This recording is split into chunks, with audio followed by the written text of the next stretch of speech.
Today is Thursday, January 16th, 2025. This is Quick Start from CBN News. I'm Dan Antros. A controversial ceasefire deal between Israel and Hamas. We'll have that top story and more on today's podcast, where we bring you news from a Christian perspective. Don't forget to subscribe, leave a rating.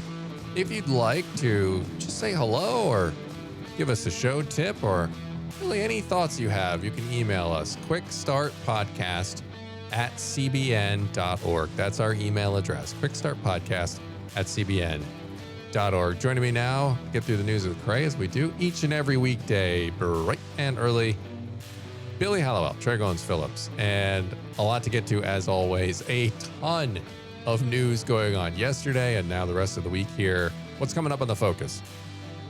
Yeah, we're going to be talking about Open Doors USA, their new World Watch list that shows us the real scope of Christian persecution around the globe.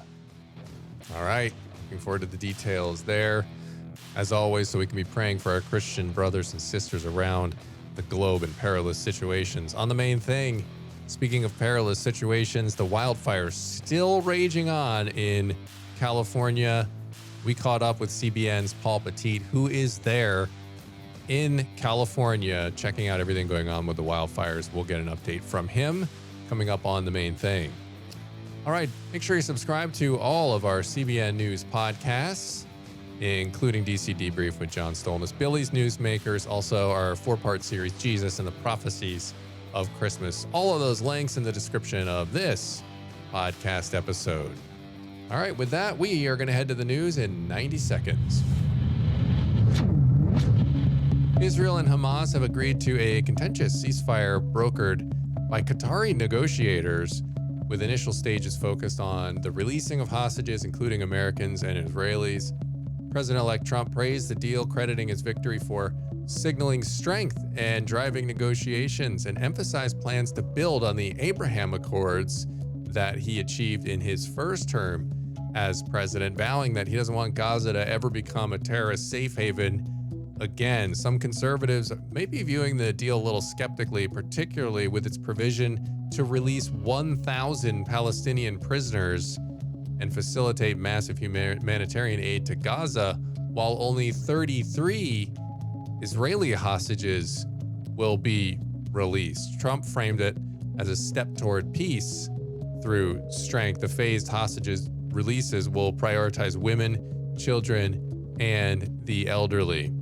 A U.S. Attorney General nominee Pam Bondi faced heated exchanges during her confirmation hearing, particularly with Senator Richard Blumenthal over Trump's FBI nominee Kash Patel, and also Bondi said she wouldn't be bullied after California Senator Alex Padilla, a Democrat, refused to let her answer questions. Marco Rubio also, as Secretary of State, underwent questioning yesterday. Those are just some of today's top headlines. Check out more stories over at cbnnews.com. Keep up with everything going on over there as well. And guys, a lot going on. I mean, these hearings, again, as we've talked about a lot of times, dog and pony show going on. But the big news being this ceasefire deal. And a lot of people are, frustrated because essentially, as Chuck Holton was saying on CBN News YouTube channel yesterday, I mean, this is essentially allows Hamas to remain alive, and they get all of these prisoners freed. And it's just so frustrating, given that they're the ones that initiated this and they're the ones that took these hostages. And so it ends up always, when we get one of these deals, seems more like a win for Hamas at times. That's how a lot of people are viewing it. Yeah, I think the struggle you have in a situation like this, it's really easy for everyone to sort of look at it and have opinions on it, and not that we shouldn't analyze it, but the reality is you have a war that is stretched on well over a year now, and we just recently, there were 2 more bodies of hostages that were uncovered. And if the stated goal is to obviously eliminate Hamas, but to get the hostages back, we've heard that again and again, then I think you're going to start to make concessions if it feels like you're never going to get those human beings back. And that has been a big part of this. That is what sparked this, was rescuing those lives, saving those lives. So you do understand from a human perspective why they would be potentially making these concessions. Yeah, well, I think because war doesn't happen in a vacuum, right? There's real things that are happen, like there are tangible impacts, obviously, of a war. So I think it's something you can strategize all you want, and it's good to strategize. And it's good to have an understanding of where you want to go, how you want to address things, especially as the U.S. kind of on the outside looking in at what are our diplomatic interests here, and all of that as it pertains to Israel and the rest of the Middle East. But as you said, Billy, I think when you know that there are lives on the line, a lot of these rules are going to change mid game, right? They're not going to stay the same because lives are being impacted by it as the war drags on, and it's hard to believe that it's gone on now for well over a year, as you said. It's crazy because I remember when we first started talking about this on the podcast that it had just happened and there were hopes of it being ended quickly, and it's something that is unfortunately continuing to drag on, and there are so many hostages that are still tragically completely unaccounted for. And it's unfortunate to see the lack of outcry, I think, from the Western world on this issue. Yeah, absolutely. And of course, we'll keep you updated on that. We'll also make sure we're praying for all the people over there. I mean, it's just unimaginable to think about what these hostages are going through. You almost don't even want to make your mind go there, how long they've been there. And I mean, you've got kids now here that have been taken hostages, and this is how they're spending their childhood in a tunnel in Gaza somewhere. It's just horrific. But we're going to move over to the focus story now, and persecution's continuing to rise across the globe. The new Open Doors U.S. World Watch List reveals the full scope of what is going on right now. So what's the story here? Yeah, this is really a crisis. When you look at persecution, we talk about it a lot on the show here, but the numbers right now, a staggering 380 million Christians are experiencing persecution and discrimination as a result of their faith. This is according to the World Watch List, the Open Doors USA annual list. What is so shocking about that 380 million is it's an increase from last year. It was 365 million who were found to be under duress across the globe. That's a 15 million person increase in 1 year. I mean, the number itself is just shocking. That's more than the entire population of the United States of America. So when you put it into context, it's just really unimaginable. 1 in 7 Christians across the globe experiencing these horrors, and there's no end in sight. We talked with Ryan Brown, the CEO of Open Doors US, and he said, we continue to see that these issues are rising and that the trends are alarming. And, it's really heartbreaking to see the numbers, but then also the individual stories. Which country, this is one of the questions I think people have the most. Which country is the worst for believers right now? Yeah, and this is an important question because the report itself, the World Watch List, it actually details the top 50, right? And they base that on different categories of persecution. But without a doubt, North Korea is the most difficult place in the world for Christians. It's obviously a reclusive nation, which makes these problems even worse and even harder to gauge. So keep in mind, this figure that we're giving you, this 380 million, it is far worse than that. This is a conservative estimate based on the numbers that we have. But in North Korea, Brown actually told us that for the last 32 years since they've been reporting on this data, it is the majority of those years that North Korea has been at the top of the list. It is not shocking to see them there again, and really painted a terrifying picture of what persecution looks like under Supreme Leader Kim Jong-un. He said that the restrictions have actually increased throughout 2024 last year and probably will increase this year. He said, if your Christian faith is discovered in North Korea, you'll either be immediately executed or deported to a horrendous labor camp that few survive.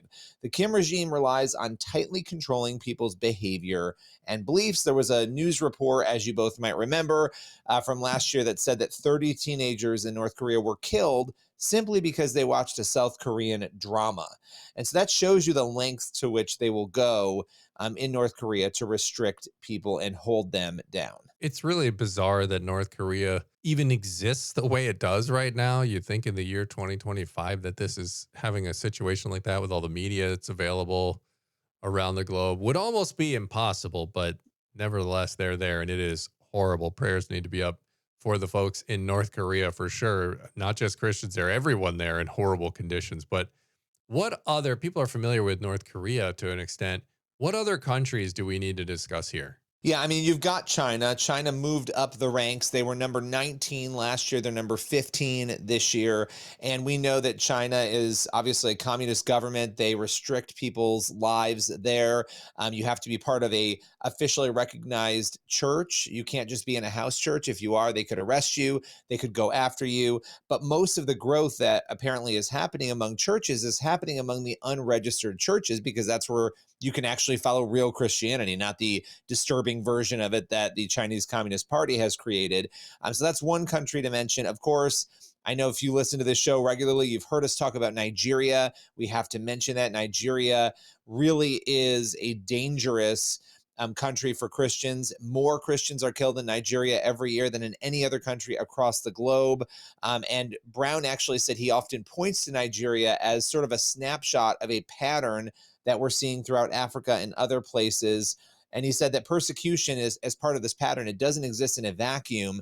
That when there is a vacuum in a country, a lot of times you'll see radical Muslims fill that vacuum and others fill that vacuum and restrict Christians in the process. Christians become either prey, or they essentially see that their rights are ignored or eroded. And so we have to mention Nigeria because it is just so horrific what is happening there.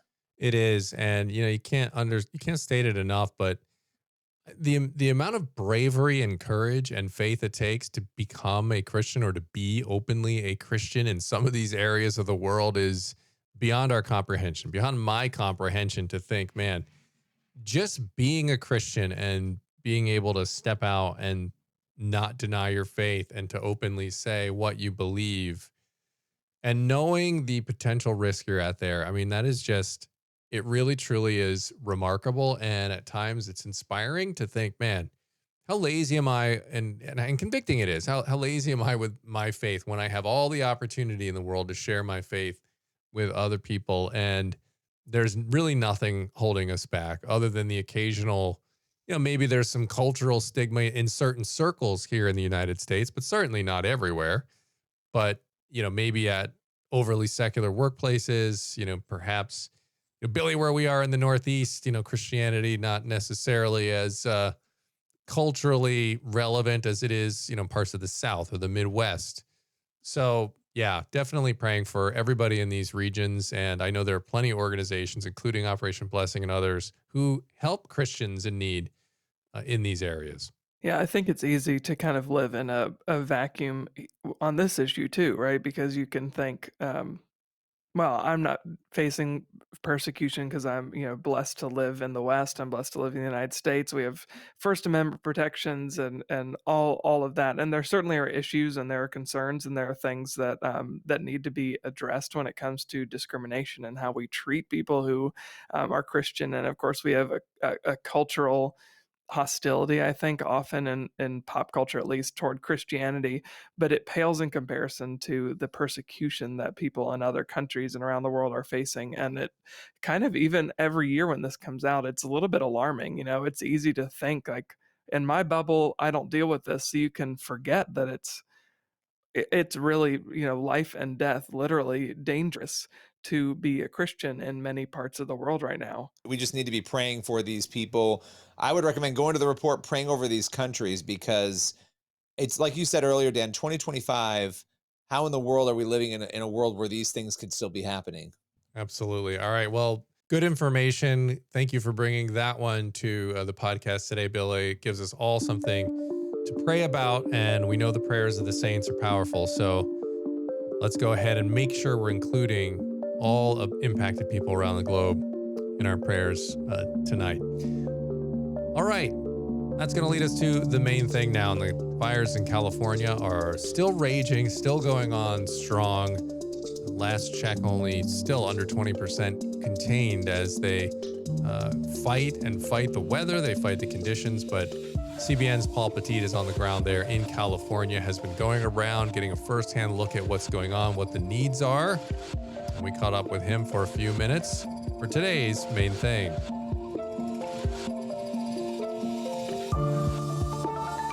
One of the big things we're seeing online is the critique of the response.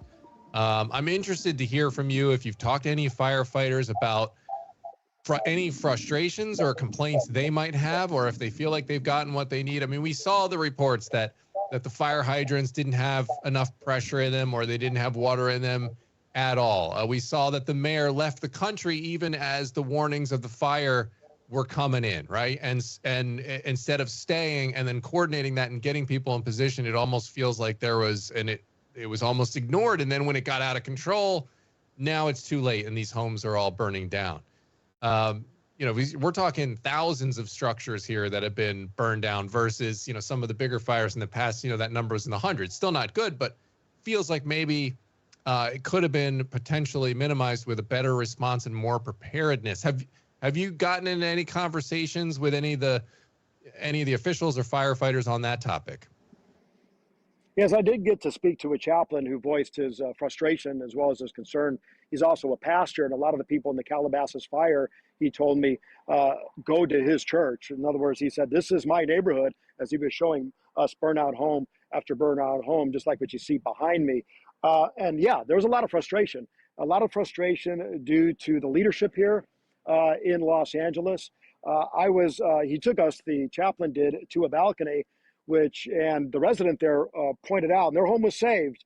But the reason it was saved is because it just so happened that he bought a sprinkler system, which sits on a huge tripod that you could connect to a generator and then put the hose into the pool. You have to have a pool to do this. But by doing so, you turn it on and it just basically sprays 360 degrees. Only reason why his home was saved, that he was able to help his neighbor's home as well as a result of that. But he was showing me on the balcony where the water is now gone from his pool, now completely emptied, pointing to a huge reservoir across the valley there. He said, see that? That's a water reservoir, the big cement structure, and I have a photo of it. He said it was completely empty because they've been working on it, he said, for a year now. It's that kind of concern that he was voicing, which he called, ineptitude by the leadership. Why is it empty? What are we conserving, like certain sagebrush that live in the Santa Monica Mountains, that are we preserving that is a result of, that is up, I should say, as to what resulted over the last week. So there's that concern. Also, a lot of these people, he said, is God judgment here? I mean, that's for individuals to judge, right? Because many were not spared from this, those of faith, and perhaps not. We don't know. But as far as Gavin Newsom, the relationship with Donald Trump, where that goes, the kind of the finger pointing and the fists back and forth, it hasn't created a climate to be able to attack something to this magnitude. And I keep hearing again and again and again, LA firefighters are some of the most understaffed, if not the most understaffed fire crews in the entire nation, which makes you scratch your head. You have to, because these are the people that deal with wildfires. Whenever those big Santa Ana winds kick up, it's everywhere here. So if any state, any city should have the most firefighters, you would think would be California, given the dry conditions, given those Santa Ana winds that could spark up. But that's not the case here. And so we're seeing the result of that there. So, leadership ineptitude, a lot of that's been questioned. New mayor in, the mayor the challenger in this, there was a runoff election and he lost to her. And then there's another whole side with the leadership of the fire department, which again seems focused a lot on the whole DEI efforts, right? We have to have, and there's quotes by one of the heads of the fire department that, we want firefighters that look like you. So if you're black, then you want a black firefighter. If you're Asian, you want an Asian. I don't think anybody cares personally when their home's on fire. Give me the best firefighters.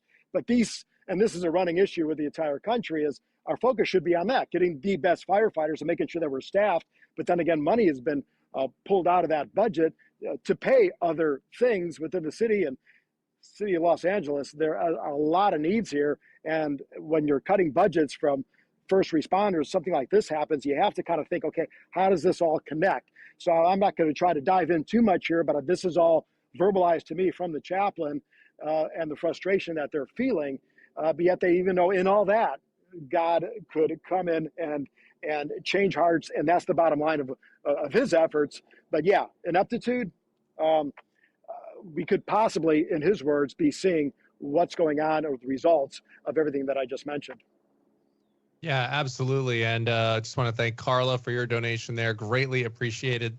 Appreciate that to Operation Blessing. And yeah, I mean, there are frustrations here. This should really be a nonpartisan issue. And it's one of those things where it's pretty black and white. Either you do the things necessary to prepare. I mean, the fires in that area of California are not a surprise, right, Paul? I mean, this is something that happens there all the time. It's I mean, seasonal almost, yeah. Yeah. So this should be something that is just number one on the priority list. And it's shocking almost that some of these things have happened. It's like they literally were just rolling the dice and hoping that, nobody would notice it, or, that they wouldn't have a fire break out and go beyond where they typically do. Really shocking that's the situation here. And I think you're seeing that in the response. Like, you're not seeing like a partisan response. Like, I'm seeing people from the Democrat side of the aisle and the Republican side of the aisle both frustrated. Like you said, when your house is burning down, the R&D stuff goes out the window. Like, you just don't care. Whoever's going to get me and be competent enough to get a fire truck here and get the water in the reservoir and everything else needed, that's what I want. That's what I want. All this other stuff can go away. But I want to talk about these firefighters real quick here, Paul. Yeah. What is the stress level on them? How hard is the work right now? You mentioned the sleeping bags that we're helping, and those donations help. These firefighters coming in, they have nowhere to sleep. They're coming all in to help from all parts of the world and the country, and they've got nowhere to sleep. Where are they when they take the sleeping bag? Where are they laying under the stars? Are they just going and, just shacking up somewhere in an office that's still standing, or what's the situation there with the firefighters?